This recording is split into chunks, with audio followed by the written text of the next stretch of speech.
Dans l'épisode du 12 janvier d'Ici tout commence, Vic rassemble les autres élèves du groupe pour réfléchir à la façon de piéger Tom.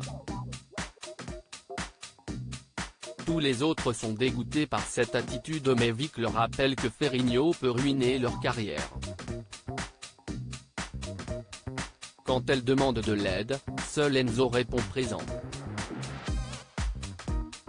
Pendant qu'il surveille les alentours, Vic entre dans la chambre de Tom et cache une fiole de digital pourpre dans ses affaires pour le faire accuser de l'empoisonnement de Tessier.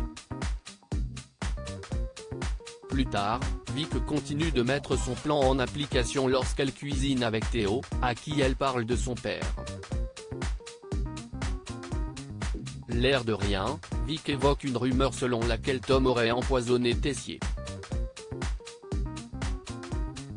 Même si Théo a du mal à croire que son père aurait pu être empoisonné, il raconte tout à Charlène et, ensemble, les enfants de Tessier vont fouiller dans les affaires de Tom.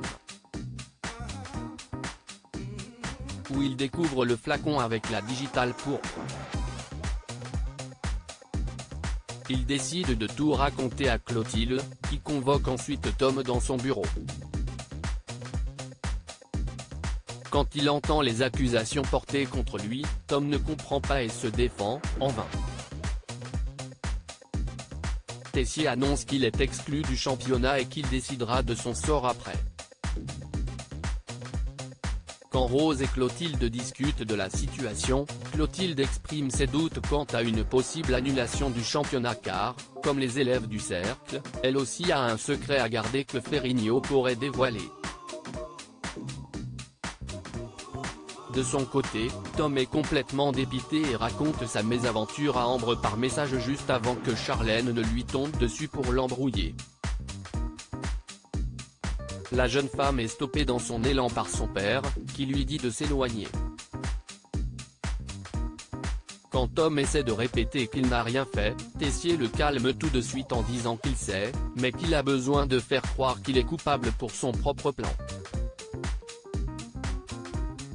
Laetitia inspire Zachary ailleurs à l'institut, les routes de Zachary et Laetitia se croisent à nouveau et le chef explique qu'il doit imaginer un dessert autour de la féminité, et qu'il n'est pas très inspiré.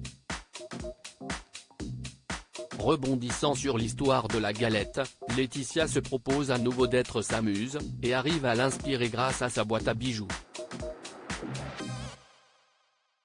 Le duo parle ensuite du bracelet porte-bonheur du chef Landiras qu'il oublie en allant en cours, et que Laetitia récupère donc pour lui rendre. Quand Laetitia parle de ses échanges à Salomé, cette dernière voit bien que quelque chose se trame. Enfin après un service au double et pas mal de conseils de Jude, Lionel se rend compte qu'il n'aime pas travailler en brigade et commence à préparer son projet pour sa vie professionnelle, un petit restaurant dans lequel il serait le seul cuisinier.